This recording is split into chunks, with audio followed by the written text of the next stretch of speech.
महामहिम प्रभु के अनुराग में डूबी हुई श्री रत्नावती जी के पावन चरित्र का अपने लोग श्रवण कर रहे हैं। भगवत चर्चा करना, पूरी पूरी रात निकल जाती। रानी और दासी बैठे प्रभु की चर्चा कर रहे हैं, नाम कीर्तन कर रहे हैं। अब ऐसी व्याकुलता हुई कि मैं देखूं इनको। एक दिन हाथ जोड़कर कहा तो इंद्र नीलमणि की, ललित त्रिभंगी लालजू की श्री विग्रह सेवा की रचना हुई। बड़े भाव से विराजमान किया और जो दासी प्रेम पगी हुई दृष्टि से देखा तो मानो साक्षात प्रभु का आवेश उसमें हो गया हो। आनंद तो बहुत आ रहा था, पर हृदय की जो मांग थी वो पूरी नहीं हुई। कैसे मैं इंद्र नीलमणि प्रभु को साक्षात देखूं? फिर प्रश्न किया। सेवा भी कर रहे हूं, नाम कीर्तन भी कर रहे, पर प्रभु आ क्यों नहीं रहे? तो उनका आपको बताएं, प्रभु के लाडिले संतों की यदि सेवा बन जाए तो निश्चित प्रभु का साक्षात्कार हो। जहां भगवत प्रेमी महात्मा वहीं भगवान रहते हैं। मद भक्ता यत्र गायंती तत्र तिष्ठामि नारद। भगवान कहते हे नारद, मेरे भक्त जन जहां मेरा नाम कीर्तन करते हैं, गुण कीर्तन, लीला कीर्तन करते हैं, वहां मैं विराजमान रहता हूं। तो यदि आप ऐसा कर पाए कि भगवत श्री विग्रह जहां विराजमान, पास में संत निवास बनाए और दूर दूर सेवक लगा दें, जहां संत भगवान दिखाई दे आदर के साथ बुलाया जाए और उनको भोग पवाया जाए, उनकी सेवा की जाए। संत सेवा में ही हरि का साक्षात्कार होता है। बड़ी सुंदर पद्धति दासी ने बताई। भजबे को दो ही भले, कह हरिदास। पहले हरि सेवा विराजमान की, अब हरिदासों की सेवा। अब रानी ने प्रधान जो निजी सेवक थे दूर दूर लगा दिए। जहां कहीं वैष्णव संत जन दिखाई देते आते हैं, संत निवास में उनका प्रभु की तरह आदर होता, उनको भोग पवाना है सब। और एक चिक डाल दी थी महल की खिड़की में। बाहर से कोई अंदर है ऐसा नहीं दिखाई देता, अंदर से देख सकती थी। संत जनों को देखती, तृप्ति नहीं होती। रानी की एक मर्यादा होती, दासी बार बार समझाती, आप बाहर नहीं जाना है। एक दिन तो ब्रजमंडल के भगवत प्रेमी महात्मा की मंडली गई। जो ही ये पता चला ये ब्रज से आए हैं, विशेष आकर्षण, क्योंकि अपने प्यारे के जन सब बंदनी है, पर प्यारे के लीला स्थलियों में रहने वाले केवल जिस नाम रूप की हम आराधना करते हैं उसी में तन्मय होने तो विशेषता हो जाती है। दासी देखो ये ब्रजमंडल से आए हुए रानी, ये तो ललित त्रिभंगी श्याम सुंदर के अनुरागी संत जन है। वैसे ही संतों का आदर होता, विशेष आदर हुआ। अब वो सब करताल मृदंग आदि के द्वारा भगवत लीला के पदों का गायन कर रहे हैं। शुभ प्रवाह हो रहा है, बिल्कुल भगवत साम्राज्य छाया हुआ है आनंद का। रानी ने अपनी गुरु रूपा दासी से कहा कि अब तो हम नहीं रुक सकती, अब दूरी बर्दाश्त नहीं हो रही। हमें इन संतों के समीप बैठकर इनके दर्शन करते हुए हम अपने जीवन को तभी कृतार्थ मानेंगे। अब ये चिक डालकर खिड़की से दर्शन करना नहीं हो सकता। चल पड़ी। रत्नावती जी का हाथ पकड़कर दासी ने कहा कि ये उचित नहीं है, विरोध खड़ा हो जाएगा, आप यहीं से दर्शन कीजिए, ये कुल की मर्यादा है। क्या करेंगे कुल की मर्यादा को? अब सत्य आपसे कहते हो, बिल्कुल भय नहीं है। मैं बिल्कुल ये रानी पने की मर्यादा नहीं निर्वाह कर सकती। अब किसी से नहीं डरूंगी। लोग कुटुंब जग के जे कहियत, पहले सब ही निदरी हो। ये जो परिवार के जन हैं, सगे संबंधी हैं, पहले इनका मैं त्याग करूंगी, कोई मर्यादा नहीं रखूंगी, क्योंकि मर्यादा अब प्रेम की होगी, अब नेम प्रेम का होगा। अब त्यज लोक धर्मान, अब लोक धर्म की मर्यादा नहीं होगी, अब प्रेम धर्म की मर्यादा होगी। प्रेम धर्म अन्य किसी नियम कानून को नहीं, प्रेम का एक स्वतंत्र कानून है। पहला, वो किसी भी नियम को नहीं रहने देता। सांसारिक प्रेम का एक स्वतंत्र नेम है जो अपने आराध्य देव में तन्मयता प्राप्त करके भूल जाता है। न लाज तीन लोकन की, न वेद को कहो करे, न संक भूत प्रेत की, न देव जच्छते डरे, सुने न कान और की, दृशे न और इच्छना। ये प्रेम का नेम है। जितने कुटुंब के संबंधी कहे जाते हैं, जो अपने कहे जाते हैं, आज से किसी की कान नहीं मानूंगी। जो संसार के भोगों में सुखी सुखी रहे, पर मेरा सुख तो प्रभु है। अब तो मैं किसी से डरूंगी नहीं, अपने प्यारे के लिए प्राण भी निछावर कर दूंगी, नहीं रुकने वाली। लाज के ऊपर गाज गिरो, ब्रजराज मिले सोई काज करोरी। जैसे लालजू मिले अब वही उपाय करो। अब लाज नहीं, अब लाज की लोक लाज कुल श्रृंखला, तज मीरा गिरधर भजी। ए लोक लाज की श्रृंखला नहीं बांधी जाएगी। कुल की मर्यादा का त्याग और प्रेम की मर्यादा का आहार करूंगी। दासी रोकती रही, पर रानी महल से उतरकर गई जहां संत विराजमान थे। जाकर के संतों के चरणों में लिपट गई, प्रार्थना की, भगवान यदि आप कृपा करें तो मैं अपने हाथों से आप सब संतों को प्रसाद पवाऊं, आज्ञा कीजिए। तो मेरी बड़ी अभिलाषा है, यदि आप आज्ञा करेंगे तो ही मैं ये सेवा कर पाऊंगी। यदि आप सहर्ष आज्ञा करें तो मैं सबको अपने हाथ से पवाना चाहती हूं। मैंने समझाने की कोशिश की, पर मेरा मन अब नहीं रुक रहा है। अब ये रानीपने का निर्वाह नहीं कर पाऊंगी, पर मैं जैसी आपकी आज्ञा होगी वैसा ही करूंगी। मुझे सबसे बड़ा सुख होगा आपकी आज्ञा का पालन करने में। संतों ने देख लिया कि इसमें किसी भी तरह का अहंकार नहीं है, रानीपने का। ये तो प्रभु के अनुराग में शिथिल है। अतः उन्होंने कहा, तुम्हारे मन में जो जो आवे, जैसे आवे, वो पवा, वैसे सेवा करो। देख लिया, रजोगुण नहीं है, रानीपना नहीं, ये तो भगवान की भक्ति के आवेश में है। और इसके हाथ से पाने से भजन की कोई हानि नहीं होगी। संतों ने आज्ञा कर दी, तुम्हें जैसे प्रिय लगे वैसे सेवा करो। हृदय आनंद से भर गया। क्यों? क्योंकि सच्चे प्रेमी, सच्चे हितैषी, परम लाभ देने वाले संत जन ही है। रत्नावती जी तो आनंद में मन चाही बात हो गई। अभी तक तो ललकती थी संत दर्शन के लिए, आज तो प्रगट में संतों की समीप उनकी सेवा का सौभाग्य मिला। सोने की थाल में विविध प्रकार के व्यंजन सजाकर उमंग में भरी हुई, नेत्रों से आनंद अश्रु बह रहा है। बड़े प्रेम के साथ सब संतों को स्वयं भोजन परोस रही है। रानी के उस प्रेम भाव को देखकर संत जन आनंदित हो रहे हैं। संत और अनंत भगवान दोनों भाव के भूखे हैं। जो सामग्री का भूखा है वो विषयी पुरुष है। भाव आराध्य देव को प्रिय है तो उनके दासों को भी भाव ही प्रिय है।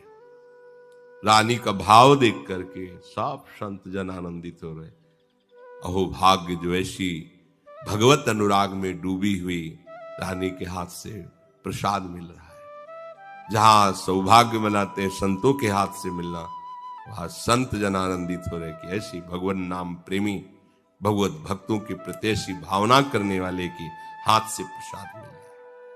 संतों का हृदय द्रवित हो गया। यही आशीर्वाद है जब आपकी सेवा से, आपकी आज्ञा पालन से संत जन, गुरुजन उनका हृदय शीतल हो जाए, द्रवित हो जाए, तो आशीर्वाद मांगने की जरूरत नहीं होती, पहुंच गया आपके पास। संत जन रानी के इस प्रेम भाव को देखकर एकटक देख रहे हैं, अश्रुधारा चल रही है।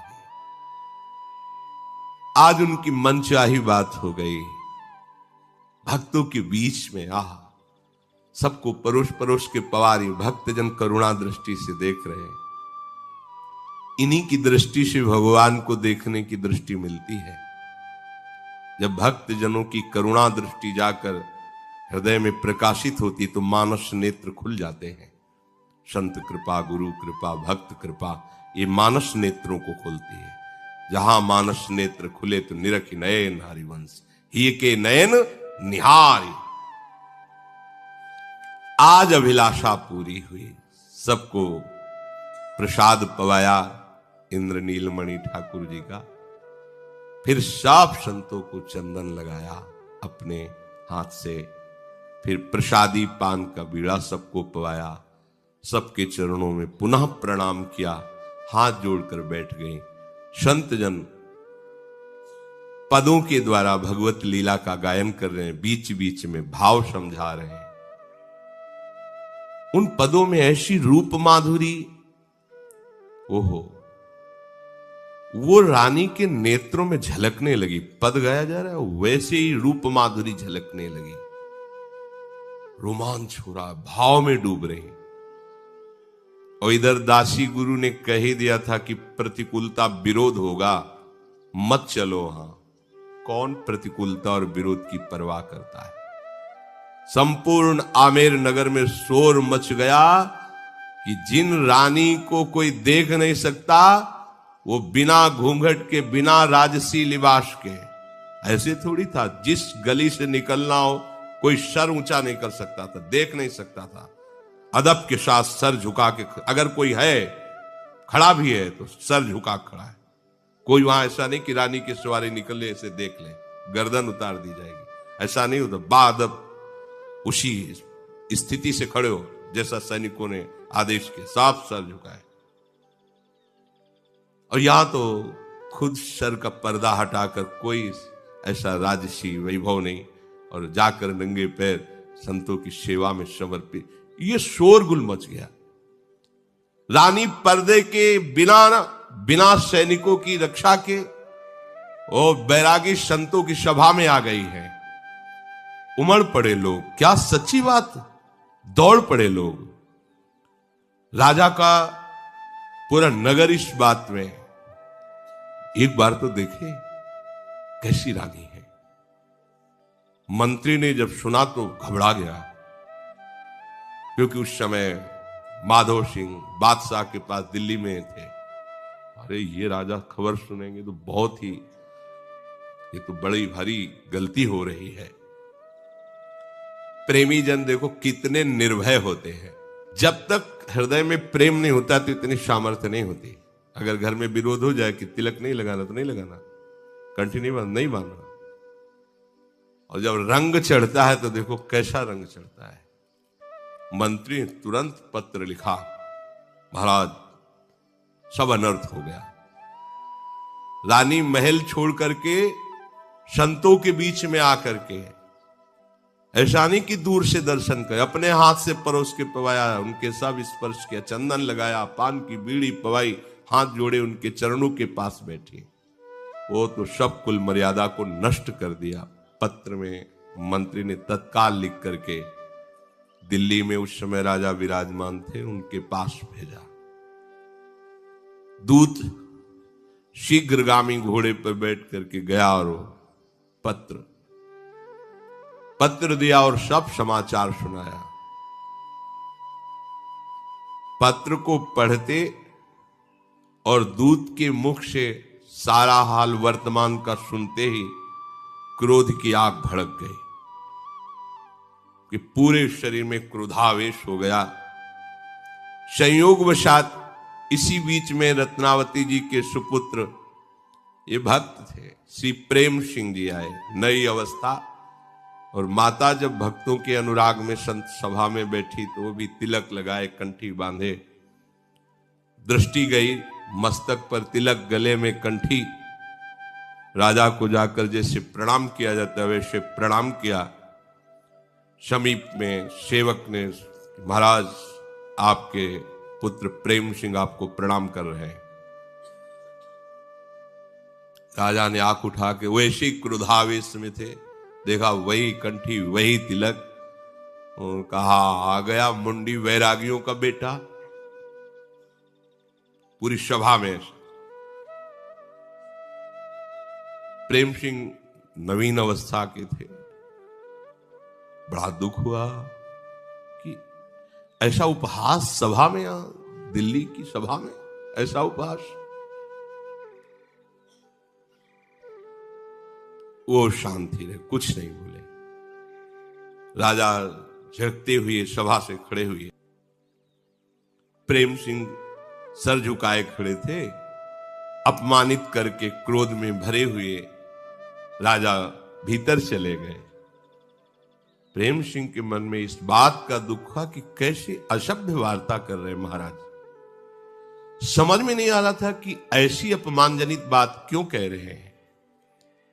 पीछे वहां जो विचार प्रदान करने वाले मंत्रीजन बैठे थे, उनसे पूछा ऐसा क्यों बोला इन्होंने। तो उनका अभी आमेर से पत्र आया था और पत्र में ऐसा सब लिखा था कि तुम्हारी मां ने कुल मर्यादा का त्याग कर संतों की सभा में जाकर बैठ गई, संतों के समीप नाचना गाना।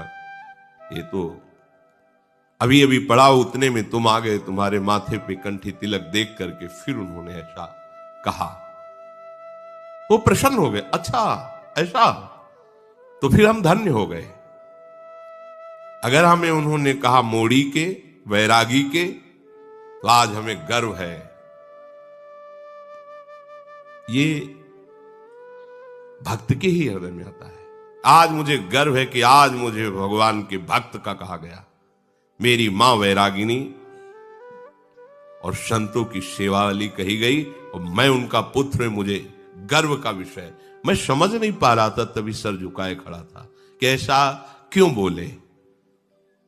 तुरंत उन्होंने भाव से माताजी को स्मरण करके प्रणाम किया कि आज अहो भाग्य मुझे ऐसी मां मिली। उनका हृदय परम शीतल हो गया, बार बार मां के चरणों का स्मरण कर रहे हैं कि ये तो बहुत बड़ा पद मिला। जैसे लोग कहते हैं कि अगर हम माला जपते हैं तो लोग उपहास करते हो, कहते हैं अरे भगवान का बड़ा भगत है, ये तुम्हारी बेइज्जती हुई क्या। अरे ये तो और आनंदित होने की बात है कि अब लोग भी कहने लगे हैं भगवान का भक्त है। अब तो उनको सुनना ही पड़ेगा। पहले तो हम ही मान रहे थे कि हम भगवान के भक्त हैं, अब लोग भी कह रहे हैं भगवान का भक्त है, तो उनको अपनी लाज बचाने के लिए मुझे भक्त बनाना ही पड़ेगा।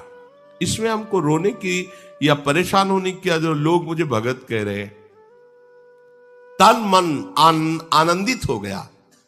वो अपने निवास में आए और वहीं से पत्र लिखा कि यदि आपने अपने हृदय में भगवत भक्ति धारण किया है तो मां, मैं आपसे प्रार्थना करता हूं छोड़ना मत, चाहे सर कट जाए।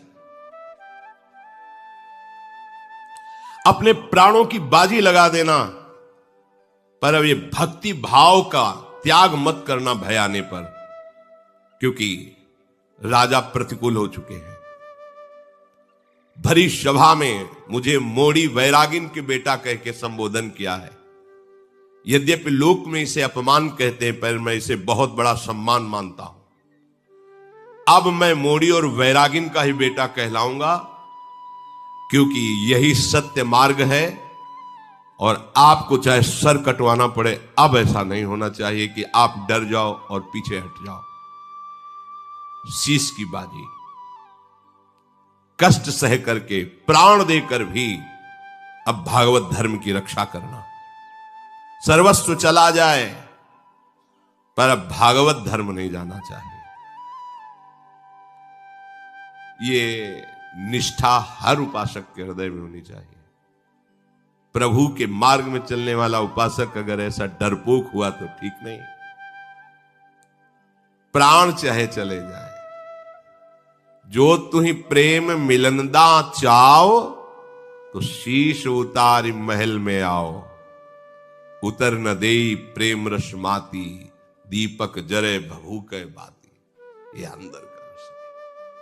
अब तो प्राणों की बाजी लगानी पड़ेगी, चाहे जितना कष्ट हो, चाहे जितना विरोध हो, चाहे जितनी निंदा हो, अपने सतमार्ग से नहीं हिलना चाहिए। प्रेम सिंह जी ने पत्र लिखा और शीघ्रगामी दूत से तुरंत जाओ और माता जी को दो।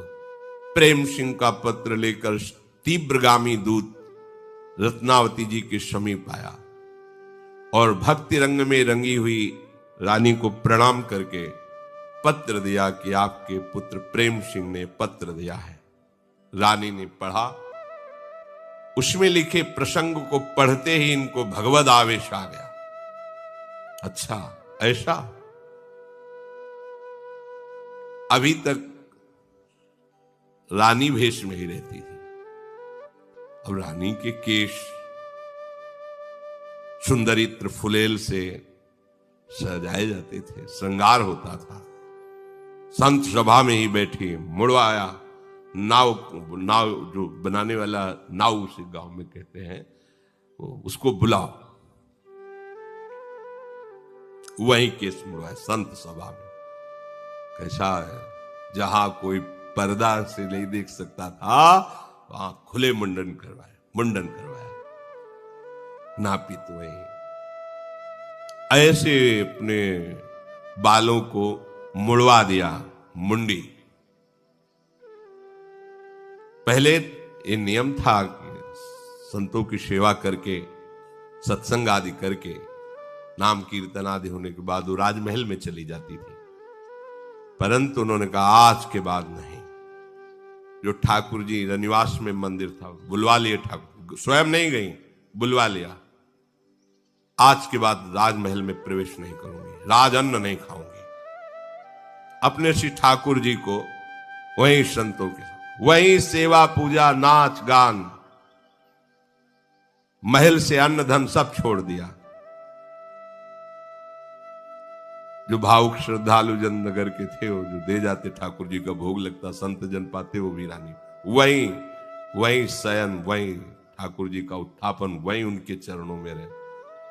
और पत्र लिखा प्रेम सिंह को कि जैसा तुम्हारे पिता ने कहा था वैसा ही हो गई, अब मूड मुड़वा कर सच्ची बैरागिन बन गई हूं, अब बिल्कुल रानी पने का कुछ भी लेस नहीं है, रात दिन ही अब संतों के बीच में रहती हूं। तुमने बहुत बढ़िया किया जो पत्र लिखकर मुझे सूचना दे दी, परम हित की बात हमारे हृदय में अब जागृत हो गई। अब मैं किसी की पत्नी नहीं, कहीं की रानी नहीं, मैं ठाकुर जी की दासियों और संतों के बीच में रहती हूँ। बोल, कितनी बड़ी बात है, ये कोई छोटी बात नहीं है।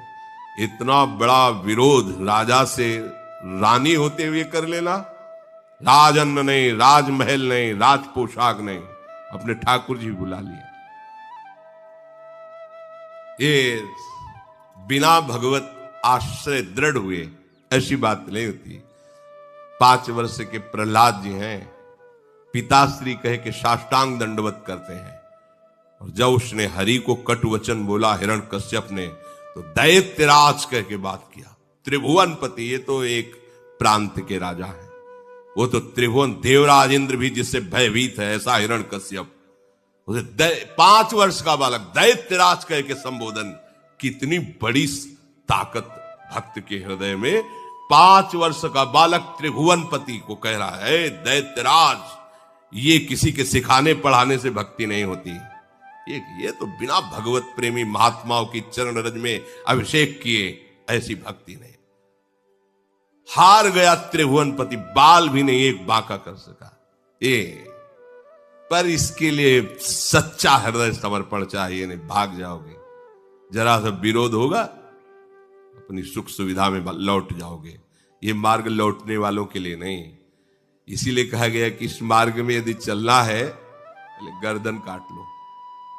नारायण कठिन हरि मिलन की बाट, या में पग पीछे धरे प्रथम शीश दे काट। शीश काटने को तो चाकू से नहीं, बस सोचो अब हमारा जीवन प्रभु का हो, चाहे रखे या नष्ट कर दे, मेरे से इसका कोई संबंध नहीं। अभी मर जाऊं या वर्षों जीवित रहूं, लोग सम्मान दें या गाली दें, अब इस मार्ग में मेरा कदम चल पड़ा तो रुकेगा नहीं। ये उन सूरवीरों का है। बड़ो ही कठिन भजन ढिग ढरिबो, ये कामनाओं की पूर्ति वालों को थोड़ी है। ये उन महापुरुषों का है जिन्होंने कदम बढ़ाया और मृत्यु को स्वीकार करके चल पड़े। मरो रे जोगी मरो, मरनो है ती मीठो, हाँ उलट आप में समाये, जीवित ही मर जाए, किसी की परवाह। पर ये बातों से नहीं होगा, जीवन की कसौटी में आएगा और आपको इसमें कसना होगा। सबके आता है, आपके भी आएगा। शरीर भी धोखा देगा, मन भी धोखा देगा, संसार भी धोखा देगा, लेकिन तुम सत्य के मार्ग में चलोगे तो सामने प्रभु है। सामने कोई दुख छू नहीं सकता, पर दुख का पहाड़ टूटेगा। आपको लगेगा दब जाऊंगा, मर जाऊंगा, भाग जाऊं, नहीं, तो वही फूलों का हार बनकर तुम्हारे गले में पड़ा रहेगा, कुछ फर्क नहीं पड़ेगा। पर विश्वास अटल, कदम लड़खड़ाए नहीं, दूसरा कोई साथी मत बनाना, केवल हरि, बस फिर तुम्हें कोई रोक नहीं सकता। जरा सा जुकाम होगा तो, जरा सी कोई प्रतिकूलता हुई, रो पड़े, ये उनका मार्ग नहीं। अनुकूलता भंग हुई तो भावना भंग हुई, उपासना भंग हुई। क्या क्या उपासना है। रत्नावती जी का पत्र लेकर दूत शीघ्र गया और प्रेम सिंह जी को दिया। तुम्हारी माता जी ने, पहले उन्होंने पत्र को प्रणाम किया। इतनी श्रद्धा, ये केवल मां ही नहीं हरिभक्ता है, इसलिए पत्र को प्रणाम किया और प्रणाम करके पढ़ा, झूम पड़े। जब उन पत्र में लिखा था कि अब मैं मोड़ मुड़वा करके राजमहल त्याग कर अपने ठाकुर को लेकर संतों के साथ हो गई, राजअन्न का त्याग कर दिया है, प्रेम मगन हो गए। आज से अब हमारी गिनती भगवत दासों में हो गई, मगन हो गए। मेरी मां भक्ता है, ये गर्व का विषय। हाँ, नाते नेह राम के मनियत सुहृद सुषेव्य जा। आज मैं मां कहकर धन्य हुआ, क्योंकि मेरी मां भगवान की भक्त है। भरत जी ने यही कैकेयी जी से कहा था, मेरे को निमित्त बना दिया, मेरे प्राणनाथ को 14 वर्ष का वनवास, मुझे राजगद्दी। शब्द ऐसे कठोर थे, पापिनी आज के बाद कभी मां शब्द नहीं निकलेगा तेरे लिए। भरत जी, आज के बाद मेरे जीवन आराध्य प्रभु को मुझे निमित्त बनाकर 14 वर्ष का वनवास दिया, आज के बाद कभी मां शब्द उच्चारण नहीं करूंगा। जब प्रभु 14 वर्ष की अवधि पूरी करके आए तो बड़े करुणा निधान सबसे पहले कैकेयी जी के चरणों की वंदना की। कैकेयी जी ने हृदय से लगाया, राम तुम तो राम ही, सबके हृदय में रमण करने वाले आनंद। बेटा एक बात कर दो, भरत ने कहा था कभी मां ने, एक बार वो मां कह दे, बस एक बार सुनना चाहती हूं। क्योंकि माता जी को पता था कैकेयी जी को कि अगर राम जी आज्ञा कर देंगे तो भरत आज्ञा नहीं टालेंगे। भगवान एकदम सोच में डूब गए कि यदि हमने भरत को कहा कि तुम कैकेयी जी को मां कह दो तो मेरी आज्ञा टाल नहीं सकते और इनको मां नहीं कह सकते, उसी स्थिति में इनके प्राण चले जाएंगे। कुछ नहीं बोले, भरत जी से कुछ नहीं बोले जाते। भरत जी कभी कभी माता कैकेयी को देखा नहीं और मां नहीं कहा। ये अनुराग है। आज प्रेम सिंह कह रहे, जब मैं मां कहता हूं तो मेरा हृदय गर्व से भर जाता है कि मेरी मां भगवान की भक्ता है। बहुत उल्लास हुआ, दूतों को भेजा, जितने साधु ब्राह्मण सबको बुला के लाओ, नौबत बजाई जाए। हीरे जवाहरात पकवान सब बट रहे हैं, बधाइयां बजने लगी। राजकुमार है, राजा ने सुना बधाइयां बट रही हैं, बड़ा नौबत बज रही। ये क्या क्या है उत्सव प्रेम सिंह के यहां जो ये सब हो रहा है, कौन सा उत्सव है, पता लगाओ, आप बधाइयां क्यों बज रही। तब राजा के निजी जनों ने जाकर के सब सूचना दी, महाराज आपने जो कहा था कि मोड़ी वैरागिन के बेटा, तो ऐसा ही हुआ। रानी ने महल त्याग दिया, मुंडन करवा लिया, संतों के बीच में बैठ गई, राजअन्न का त्याग कर दिया, कोई राज मर्यादा नहीं। अब तो हृदय में ऐसी आग लगी, अरे बेटा बधाई बंटवा रहा है, इसी बात की नौबत बजवा रहा है। पूरे शरीर में क्रोधावेश छा गया। तुरंत सैनिक तैयार किए जाओ, पहले बंदी बनाओ इसको, प्रेम सिंह को, पहले इसको दंड दिया जाएगा। हमारे होते हुए हमारे विरोध में नौबत बजवा रहा है। क्रोध एकदम है। कुंवर प्रेम सिंह को जब मालूम हुआ कि उधर आदेश दे दिया गया है सैनिकों को, तो अपने निजी जनों को तैयार किया, कहा हम ही काफी हैं इनके लिए, पिता से युद्ध करने के लिए तैयार हो, बिल्कुल तैयार युद्ध के लिए। ये भक्ति की लीला है। जिनके द्वारा पोषित हैं उन्हीं से युद्ध करने के, दैत्यराज कह के, ये भक्ति का स्वरूप है। सब मंत्रीजन, दोनों तरफ के विज्ञजन आ गए और समझाने लगे, महाराज आप क्या कर रहे हैं? अपने ही घर में जब आप सैनिकों के द्वारा युद्ध प्रारंभ करेंगे तो दूसरे को अवसर मिल जाएगा, फिर आप परास्त हो जाएंगे, दूसरे जो शत्रु राजा है वो आप पर चढ़ाए। ये सब क्या हो रहा है? मंत्री आदि ने पिता पुत्र में युद्ध की तैयारी देखकर जो हितैषी जन मंत्री जन थे वो अच्छी तरह से समझाया राजा को भी कि आपको अपने पुत्र के साथ युद्ध करना, सारे देश में आपकी निंदा होगी। बुद्धिमान शुभ चिंतकों ने प्रेम सिंह जी को समझाया, माना ठीक है ऐसा, लेकिन क्या ये भक्ति का स्वरूप अपने पिता को युद्ध में परास्त करना? लौकिक विषयों के लिए करोड़ों जन्म गंवाए, एक जन्म भगवान के लिए दे दूंगा तो क्या चला जाएगा? प्रेम सिंह जी ने कहा, अगर हमारा विरोध भक्ति का करेंगे तो हम युद्ध करेंगे इनसे। मंत्री आदि ने पैर पड़ करके कहा, आप राजकुमार शांत हो जाइए, आपको उचित नहीं। उधर राजा के पैर पकड़, आपका ही पुत्र है, आप शांत हो जाइए, प्रजा क्या सोचेगी? अभी समय नहीं है। उनका भी बाजा बजवाना बंद करे, ये बांटना बंद कर, वहां जाके मंत्रियों ने, ये नौबत मत बजवाओ, बंद कर दो। प्रेम सिंह ने मान लिया कि आप लोग सलाह देते हैं तो ठीक है, नहीं बजवाते। राजा से कहा कि देखो नौबत बजना बंद हो गई, अब आप सैनिक वापस कीजिए, युद्ध नहीं होगा। माधो सिंह अब दिल्ली से चले और आमेर आ गए, जहां रानी है।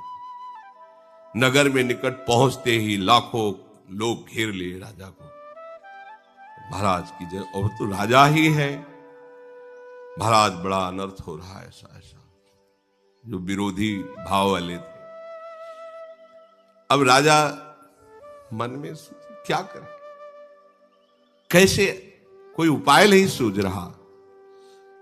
भवन में, राजमहल में प्रवेश किया और मंत्री को बुलाया, नाक कट गई। अब क्या हो? ये जो नाक वाले लोग हैं ना, ये बहुत परेशान होते हैं इसी में कि नाक कट गई।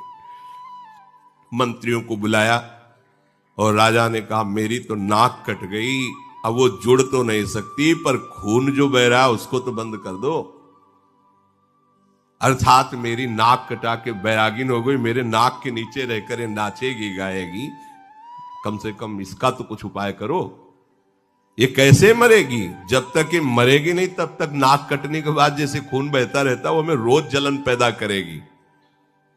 मंत्रियों से सलाह ली, कैसे मारा जाए इसे? मंत्रियों ने कहा, अगर आपको किसी तरह राजबल का प्रयोग करके रानी की हत्या करते हैं तो नगर में ऐसा नहीं कि आपके ही पक्ष में बहुत से लोग रानी की जय जयकार करते हो, प्रणाम करने आते हैं, वो आपके विरोध में खड़े हो जाएंगे, किस किस का आप गला काटेंगे? तो राजा ने कहा कि फिर आप विचार कर उपाय करो, इसको मारना ही है, आप इसको मैं जिंदा नहीं देख सकता। तो उनका ऐसा, जंगल से एक पिंजड़े पे जंगली सिंह बंदी बना के लाया जाए और उसी संत निवास के दरवाजे पर पिंजड़ा अड़ा दिया जाए। अस्त्र शस्त्र से सुसज्जित राज सैनिक रहेंगे, अंदर सिंह जाएगा, संतों को, रानी को, दासी को, सबको खा जाएगा, और फिर वो जब लौटेगा तो पिंजड़ा ही पिंजड़े में बंद करके, हाँ हाँ ये उपाय, और फिर बात बन जाएगी। आपने नहीं मारा, बस इतनी बात हो जाएगी। रानी के सामने छोड़ दिया, राजा राजी हो गए। अब उपाय किया गया, सिंह पिंजड़े में बंद किया गया। ला करके जैसी सलाह हुई थी, ठीक संत निवास के दरवाजे पर पिंजरा सेट कर दिया गया, खोला गया। दहाड़ करके सिंह उससे बाहर निकला। वही गुरु स्वरूपा दासी जोर से बोली, रानी सिंह, क्योंकि जंगली सिंह। और उस समय वो ठाकुर जी की अर्चना कर रही थी, सेवा कर रही थी। सिंह, जोर से आवाज हुई। सिंह ने भी दहाड़ की। करे हरि सेवा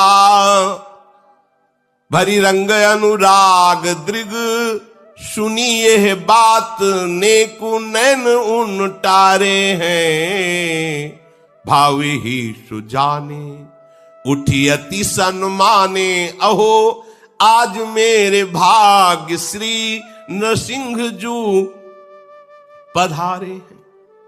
ये भक्तों की भावना होती है, उनको कहीं भय नहीं। भावना सच्चाई वही शोभालय दिखाई, फूल माल पहिराई रची टीको लागे प्यारे हैं, भोनते निकसिधाए मानो खंभ फारी आए, विमुख समूह तत्काल मारी डारे हैं।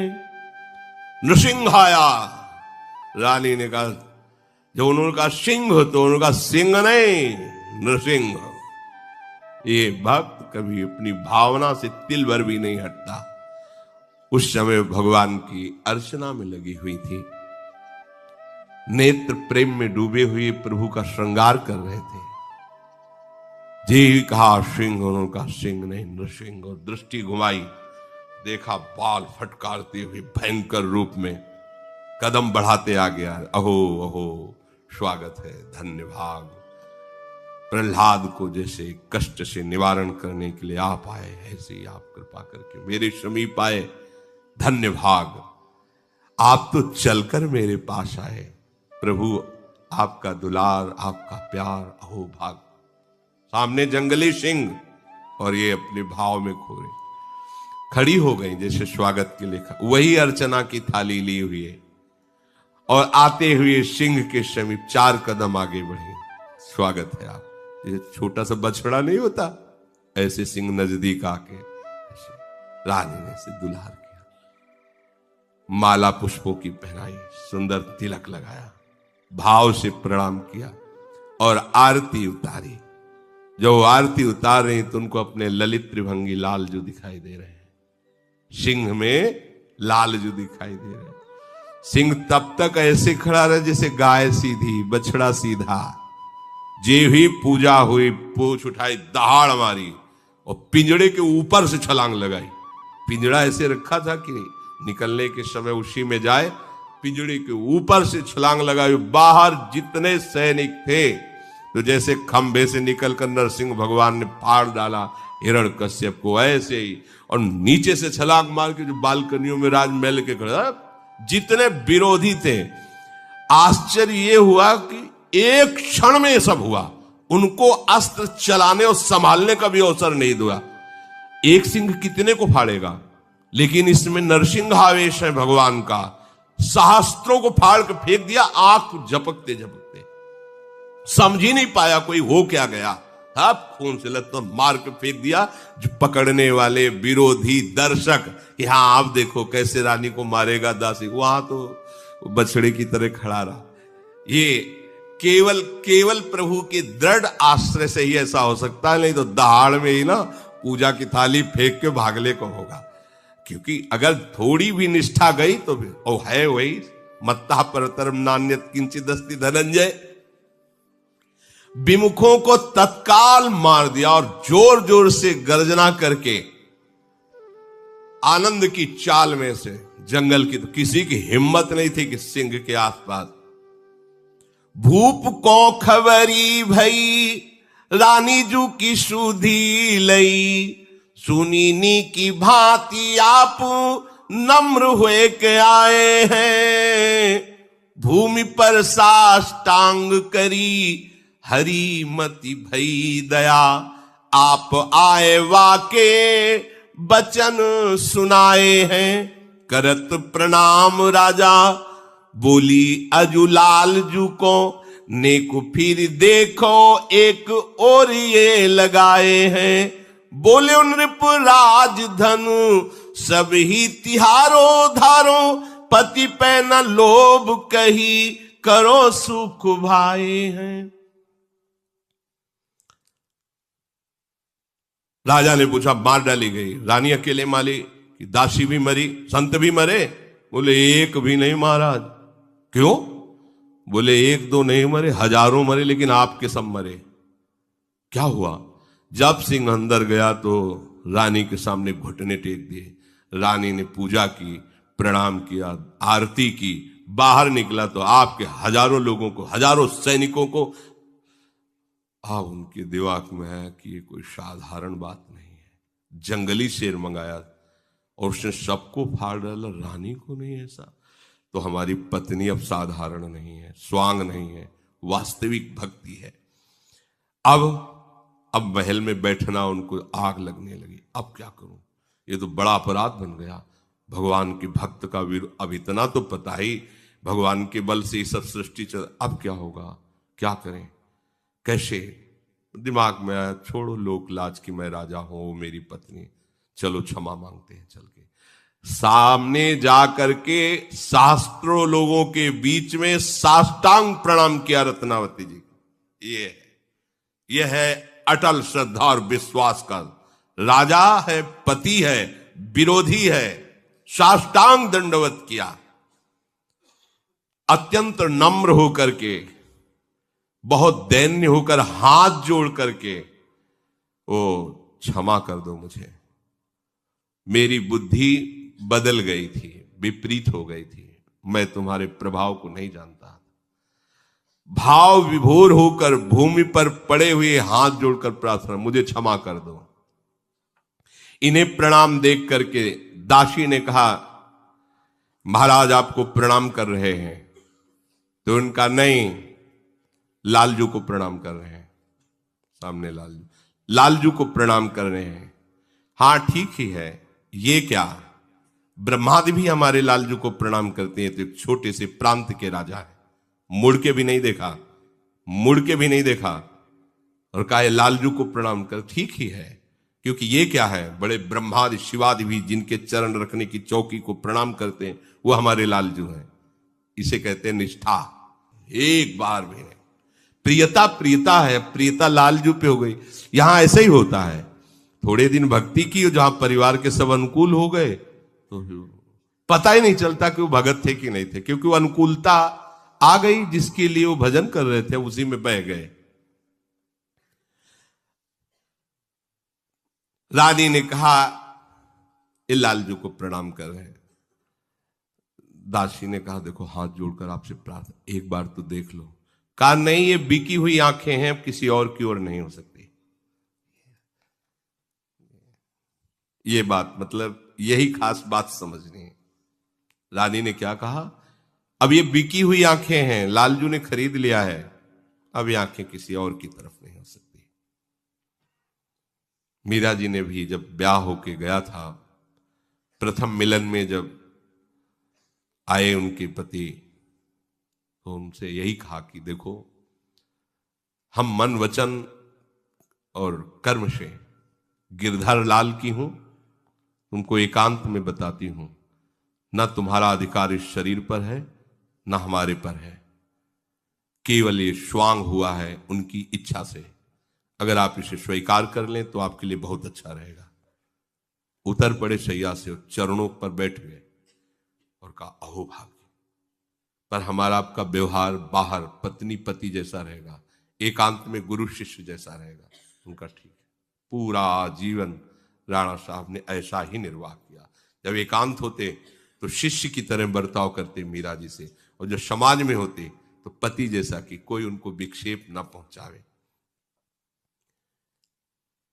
रानी ने कहा ये आंखें तो लालजू की हो गई हैं, बिक गई हैं, अभी किसी और दूसरी ओर की नहीं।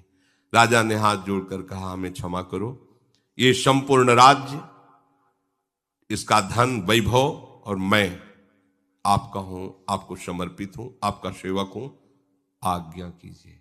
ये चमत्कार है भक्ति का। जो विरोध में है वही सर्व समर्पण आप स्वीकार करें। रानी ने कहा, मैं किसी संपत्ति, आपसे कोई संबंध नहीं, मुझे राज्य नहीं चाहिए, राज तो आप भोगें, संपत्ति आपकी, हमारी संपत्ति तो हमारे लालजू और संत जन है, मुझे और कोई राज्य, कोई संपत्ति या कोई प्रिय संबंध नहीं चाहिए, हमारा सब कुछ लालजू और संत जन है। हृदय में यदि हमारे थोड़ा भी भजन है तो वो भजन कभी नष्ट नहीं होता। ये जो इस कोटि की भक्ति एकदम जागृत होती है, ये रुका हुआ भजन किसी कारण से, वासना से, जब अगला जन्म होता है तो पहले वो सुख सामग्री होती है। अचानक इतना बड़ा भाव ये स्वयं तुरंत का नहीं होता, ये पीछे का भजन होता है। क्योंकि श्री भगवान ने आगे के श्लोक में कहा, पूर्वाभ्यासेन तेनैव ह्रियते ह्रवस्रोपि सह जिज्ञासुरूप योगस्य शब्द ब्रह्माति वर्तते। वो उपासक पूर्वाभ्यास जो उसके भजन था, उस भजन में वो पुनः तन्मय हो जाता है और जितने विषय भोग है उनको हटा देता है, उनसे रुचि नहीं रहती। क्यों? प्रयत्नाद्यत मानस्तु योगी संशुद्ध किल्बिषा अनेक जन्म संसिद्धस ततो याति पराम गति। ये अनेक जन्मों से भजन चल रहा है। अपने लोग तो वर्तमान को देखते, भगवान है ना, वो कह रहे अनेक जन्मों से कुछ न कुछ साधना बनती रही, तब आकर के इस स्थिति पर पहुंचता है उपासक की इसी जन्म में उसे भगवत प्राप्ति हो जाए। अनेक जन्म संसिद्धस ततो याति पराम गति। भजन का कभी नाश नहीं होता। जो भजन हो गया है, जो भजन हम कर रहे हैं, विश्वास करो इसका कभी नाश नहीं होगा। ये आपका महामंगल। देखो कैसा महान पावन चरित्र, एकदम विरोध और एकदम सर्व। इतनी भक्ति बढ़ गई कि एक बार ये युद्ध में काबुल के गए थे, वापस आ रहे थे तो इनकी नाव भंवर में फंस गई। तो नाविक ने कहा कि ये तो जल जहाज फंस गया, डूबेगा पक्का, अब जिसको तैरना आता हो निकलो, जैसे भी अब ये डूबेगा। तो उनका किसी को भागने की जरूरत नहीं। हमारा सौभाग्य है भगवान की भक्ता हमारे घर में रहती है। भाव से ध्यान किया रत्नावती जी के चरणों का, जहाज से निकल कर किनारे आए। तो मान सिंह भी इनके बड़े भाई थे, माधव सिंह, उनका हम भी दोनों आकर साष्टांग दंडोत फिर दर्शन, चमत्कार प्रकट। ये भक्ति का चमत्कार लौकिकता के लिए नहीं, ये तो भगवान कभी किसी की श्रद्धा पुष्ट करने के लिए ऐसी लीला कर देते हैं। भक्ति का चमत्कार है भगवान का प्रेम आना, भगवान नाम के जप में प्रीति होना, उनके धाम में प्रीति होना, अपने जीवन को भोगों से हटाकर प्रभु में समर्पित करना। श्री राधा वल्लभ लाल की।